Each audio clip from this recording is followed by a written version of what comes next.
Mexico city की metro line के विस्तार के दौरान मजदूरों को एक प्राचीन एस्टेक मंदिर का हिस्सा मिलता है, लेकिन वहां खुदाई करते ही एक ऐसी आवाज गूंजती है जो लोगों के दिमाग पर कब्जा कर लेती है। शहर के नीचे कुछ ऐसा जाग गया है जो हजारों सालों से भूखा था। कहानी की शुरुआत होती है दोस्तों, और हम दुनिया के सबसे बड़े शहरों में से एक मेक्सिको सिटी को देखते हैं। सड़कों पर गाड़ियों का शोर है और मेट्रो स्टेशनों पर हजारों की भीड़। यहाँ हमारी मुलाकात होती है मार्को से, जो मेट्रो कॉर्पोरेशन में एक सीनियर इंजीनियर है। मार्को को एक इमरजेंसी प्रोजेक्ट पर लगाया गया है। मेक्सिको सिटी के जोकालो इलाके के नीचे एक नई सुरंग खोदी जा रही है, लेकिन पिछले 3 दिनों से वहां काम कर रहे मजदूर रहस्यमयी तरीके से गायब हो रहे हैं। जो वापस आ रहे हैं वे अपनी सुध बुध खो चुके हैं और सिर्फ एक ही शब्द बुदबुदा रहे हैं, सैंतली। अब दोस्तों सीन शिफ्ट होता है सुरंग के अंदर। मार्को अपनी टीम के साथ 100 फीट नीचे उतरता है।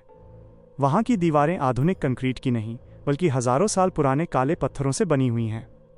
खुदाई करने वाली मशीन एक विशाल पत्थर के दरवाजे से टकराकर रुक गई है। उस दरवाजे पर एक नरकंकाल की आकृति बनी है, जिसके हाथ में इंसान का दिल है। मार्को जैसे ही उस दरवाजे को हाथ लगाता है, उसे एक ठंडी सिहरन महसूस होती है। अचानक पूरी सुरंग में बिजली चली जाती है। अंधेरे में उसे किसी के भारी कदमों की आहट सुनाई देती है। वो अपनी टॉर्च चलाता है और जो देखता है उससे उसका खून जम जाता है। उसका अपना साथी मजदूर जुआन जमीन पर बैठा है और अपने ही हाथों से अपने नाखून उखाड़ रहा है। जुआन की आंखें पूरी तरह सफेद हो चुकी हैं और उसके मुंह से काले रंग का गाढ़ा खून निकल रहा है। वो मार्को की तरफ देखकर एक ऐसी आवाज में बोलता है जो इंसानी नहीं है, तुमने उसे जगा दिया है जिसे दफन रहना चाहिए था। तभी दोस्तों उस प्राचीन पत्थर के दरवाजे के पीछे से एक जोरदार धमाका होता है। दरवाजा टूट जाता है और अंदर से एक ऐसी गंध आती है जैसे हजारों साल पुरानी लाशें सड़ रही हों। अंधेरे में से चमकती हुई 2 लाल आंखें मार्को की तरफ बढ़ने लगती हैं। कहानी आगे बढ़ती है दोस्तों, और अब मेक्सिको सिटी की उस गहरी सुरंग में चीखें गूंज रही हैं। वो प्राचीन पत्थर का दरवाज़ा टूट चुका है और उसके पीछे से जो लाल आंखें चमक रही थीं वो धीरे धीरे उजाले में आती हैं। मार्को अपनी टॉर्च की रोशनी वहां डालता है और उसकी रूह कांप जाती है। सामने कोई इंसान नहीं, बल्कि एक प्राचीन साया है। एक ऐसी आकृति जो आधी इंसान और आधी जानवर जैसी दिखती है, जिसके शरीर पर सड़े हुए मांस के लोथड़े लटके हैं। यह एस्टेक काल का कोई रक्षक गार्डियन है जो सदियों से इस मंदिर की रखवाली कर रहा था। अब दोस्तों यहाँ एक दहला देने वाला सीन आता है। वह साया बिजली की रफ्तार से जुआन की तरफ लपकता है। जुआन की चीख निकलने से पहले ही वो साया गायब हो जाता है और अगले ही पल जुआन का बेजान शरीर छत से लटकता हुआ मिलता है। मार्को समझ जाता है कि यहाँ रुकना मौत को दावत देना है। वो अपनी जान बचाकर सुरंग के एग्जिट की तरफ भागता है। जैसे ही मार्को लिफ्ट के जरिए जमीन की सतह पर वापस आता है, वो देखता है कि मेक्सिको सिटी का नज़ारा बदल चुका है। रात के 2 बज रहे हैं, लेकिन सड़कों पर अजीब सी हलचल है। सुरंग से निकलने वाली वो सैंतली नाम की प्राचीन गूंज अब शहर के रेडियो सिग्नल्स और मोबाइल फोन में घुस चुकी है। सस्पेंस तब और गहरा जाता है जब मार्को अपने घर पहुंचता है। वो देखता है कि उसकी पत्नी और बेटी टीवी के सामने बैठी हैं, लेकिन टीवी पर सिर्फ स्टैटिक सफ़ेद शोर आ रहा है। वे दोनों हिल नहीं रही हैं। मार्को जब उनके पास जाकर उन्हें हिलाता है तो वे दोनों एक साथ मुड़ती हैं। उनकी आंखें भी वैसी ही सफ़ेद हो चुकी हैं जैसी सुरंग में उस मजदूर की थीं। वे दोनों एक ही सुर में बोलती हैं, वो आ रहा है अपना बलिदान लेने। तभी मार्को को खिड़की के बाहर से भारी आवाज़ें सुनाई देती हैं। वो बाहर झांकता है तो देखता है कि मेक्सिको सिटी की सड़कों पर हजारों लोग सम्मोहित, हिप्नोटाइज्ड होकर सड़कों के बीचों बीच बने उस जोकालो चौक की तरफ बढ़ रहे हैं। शहर के नीचे से एक हल्की सी कंपन महसूस हो रही है, जैसे पूरी जमीन फटने वाली हो। मार्को को एहसास होता है कि वो दरवाज़ा खोलकर उसने सिर्फ एक शैतान को बाहर नहीं निकाला, बल्कि एक प्राचीन नरक का रास्ता खोल दिया है। उसे अब वापस उसी सुरंग में जाना होगा ताकि वो उस दरवाजे को दोबारा बंद कर सके, लेकिन इस बार उसके पास कोई हथियार नहीं है। कहानी आगे बढ़ती है दोस्तों, और अब मेक्सिको सिटी की सड़कों पर तबाही का मंजर है। मार्को अपनी पत्नी और बेटी को उस डरावनी हालत में छोड़कर भागने पर मजबूर है, क्योंकि वो जानता है कि अगर वो खुद जिंदा नहीं रहा तो उन्हें कोई नहीं बचा पाएगा। शहर के ऊपर अब काले बादल छा गए हैं और बिजली कड़क रही है, लेकिन ये बिजली कुदरती नहीं लग रही। मार्को अपनी पुरानी जीप लेकर शहर के मुख्य पुलिस मुख्यालय की तरफ भागता है। रास्ते में वो देखता है कि मेक्सिको की सेना ने सड़कों को घेर लिया है। टैंक और हथियारबंद गाड़ियां खड़ी हैं, लेकिन वे गोलियां किस पर चलाएं? लोग पागल होकर एक दूसरे को नहीं मार रहे, बल्कि वे पत्थर की मूर्तियों की तरह एक ही दिशा में बढ़ रहे हैं। अब दोस्तों यहाँ एक बड़ा खुलासा होता है। मार्को की मुलाकात एक बूढ़े प्रोफेसर से होती है, जिसका नाम है प्रोफेसर एलेजांद्रो, जो प्राचीन सभ्यताओं के विशेषज्ञ हैं। एलेजांद्रो मार्को को एक पुरानी किताब दिखाते हैं। वो बताते हैं कि मेक्सिको सिटी जिस जगह बसी है उसके ठीक नीचे एस्टेक सभ्यता का मौत का मंदिर था। वहां एक देवता कैद था जिसे मिक्टलांतेकुतली कहा जाता है। एलेजांद्रो बताते हैं कि जो दरवाज़ा मार्को ने खोला है वो असल में एक पोर्टल है जो रूहों की दुनिया को जिंदा दुनिया से जोड़ता है। वो गूंज जो लोगों के दिमाग को काबू कर रही है वो असल में उस देवता की पुकार है। वो अपने लिए हजारों साल बाद मांस और खून की बलि मांग रहा है। कहानी में रोमांच तब बढ़ता है जब अचानक जमीन तेजी से फटने लगती है। ज़ोकालो चौक के बीचों बीच से धुआं और आग की लपटें निकलने लगती हैं। मार्को और प्रोफेसर देखते हैं कि जो लोग सम्मोहित होकर वहां पहुंचे थे वे एक एक करके उस गड्ढे में कूदने लगे हैं। ये कोई सुसाइड नहीं था, ये उस प्राचीन देवता को दी जाने वाली आहुति थी। तभी सेना के हेलीकॉप्टर्स उस गड्ढे पर बमबारी शुरू कर देते हैं, लेकिन धमाकों के धुएं से जो बाहर निकलता है उसे देखकर पायलटों की चीख निकल जाती है। धुएं के बीच से पत्थर के बने विशाल हाथ बाहर निकलते हैं और हवा में उड़ते हेलीकॉप्टर्स को खिलौनों की तरह मरोड़ देते हैं। प्रोफेसर मार्को का हाथ पकड़ते हैं और चिल्लाते हैं, हथियारों से ये जंग नहीं जीती जाएगी।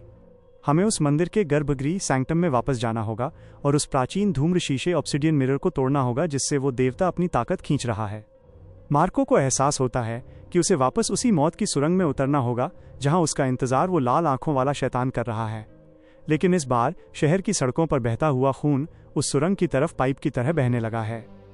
कहानी आगे बढ़ती है दोस्तों, और अब मेक्सिको सिटी एक जलते हुए कब्रिस्तान जैसा दिख रहा है।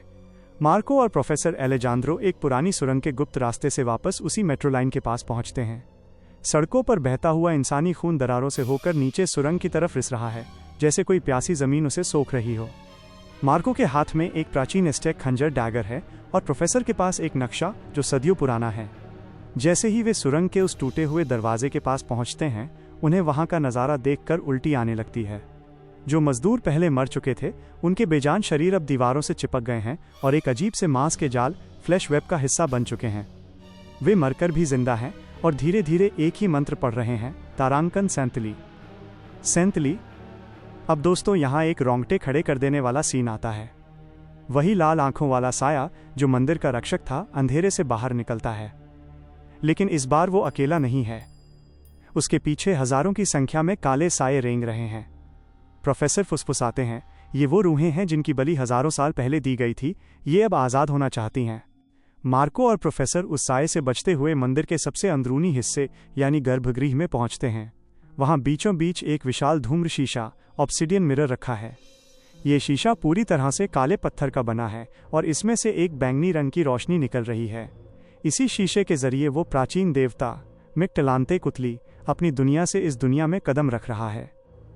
शीशे के अंदर मार्को को अपनी पत्नी और बेटी के चेहरे दिखाई देते हैं। वे चिल्ला रही हैं, मदद मांग रही हैं। मार्को भावुक होकर शीशे की तरफ बढ़ने लगता है, लेकिन प्रोफेसर उसे रोकते हैं। मार्को, ये मतिभ्रम हैलुसिनेशन है। अगर तुमने इसे छुआ तो तुम्हारी आत्मा हमेशा के लिए इसके अंदर कैद हो जाएगी। तभी दोस्तों कहानी में एक खौफनाक मोड़ आता है। वो प्राचीन रक्षक गार्डियन अचानक प्रोफेसर पर हमला कर देता है। प्रोफेसर के सीने पर उसके नाखूनों के गहरे निशान पड़ जाते हैं। मार्को चिल्लाता है और उस एस्टेक खंजर से उस साये पर वार करता है।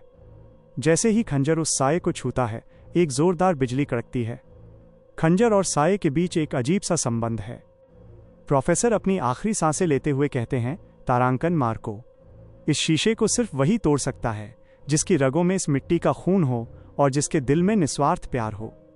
तुम्हें अपना खून इस शीशे पर चढ़ाना होगा और फिर इसे नष्ट करना होगा। बाहर से मेक्सिको सिटी के ढहने की आवाजें आ रही हैं। वो विशाल देवता अब जमीन फाड़कर बाहर निकलने ही वाला है। मार्को के पास सिर्फ कुछ ही सेकंड बचे हैं, या तो वो अपनी जान दे दे या फिर पूरे शहर को उस प्राचीन नरक में तब्दील होते देखे। कहानी अपने चरम पर है दोस्तों, और अब उस प्राचीन मंदिर के गर्भगृह में मौत का सन्नाटा है। प्रोफेसर एलेजांद्रो दम तोड़ चुके हैं और मार्को के सामने वो विशाल धूम्र शीशा ऑब्सिडियन मिरर खड़ा है। बाहर मेक्सिको सिटी की धरती किसी कागज की तरह फट रही है और उस प्राचीन देवता के पत्थर के हाथ सड़कों को मलबे में तब्दील कर रहे हैं। मार्को जानता है कि उसे क्या करना है। वो उस एस्टेक खंजर से अपनी हथेली पर एक गहरा घाव करता है। जैसे ही उसका खून उस काले शीशे पर गिरता है पूरा मंदिर कांपने लगता है। शीशे के अंदर कैद वो रूहें चीखने लगती हैं और मार्को को अपनी पत्नी बेटी की आवाज़ें और तेज सुनाई देती हैं, तारांकन मार्को, हमें बचाओ, हमें छोड़कर मत जाओ। अब दोस्तों यहाँ मार्को का सबसे बड़ा इम्तिहान होता है। उसे समझ आ जाता है कि ये शीशा उसके डर और उसके प्यार का इस्तेमाल कर रहा है। वो अपनी आंखें बंद कर लेता है और पूरे जोर से अपनी कुल्हाड़ी और खंजर से उस शीशे के बीचों बीच वार करता है। कड़क कड़ाक एक ऐसा धमाका होता है जैसे कोई बम फटा हो। शीशा हजारों टुकड़ों में बिखर जाता है। उस शीशे से एक काली आंधी बाहर निकलती है जो सीधे ऊपर की तरफ भागती है। मार्को बेहोश होकर गिर पड़ता है। अगले ही पल दृश्य बदलता है। मैक्सिको सिटी की सड़कों पर जो लोग सम्मोहित होकर गड्ढे की तरफ बढ़ रहे थे वे अचानक रुक जाते हैं। उनकी आंखों की सफेदी गायब हो जाती है। वे ऐसे इधर उधर देखते हैं जैसे किसी गहरी नींद से जागे हों। वो विशाल पत्थर के हाथ जो तबाही मचा रहे थे वापस मिट्टी और धूल में मिल जाते हैं। वो प्राचीन गूंज हमेशा के लिए शांत हो जाती है। कुछ घंटों बाद सेना की रेस्क्यू टीम सुरंग के अंदर पहुंचती है।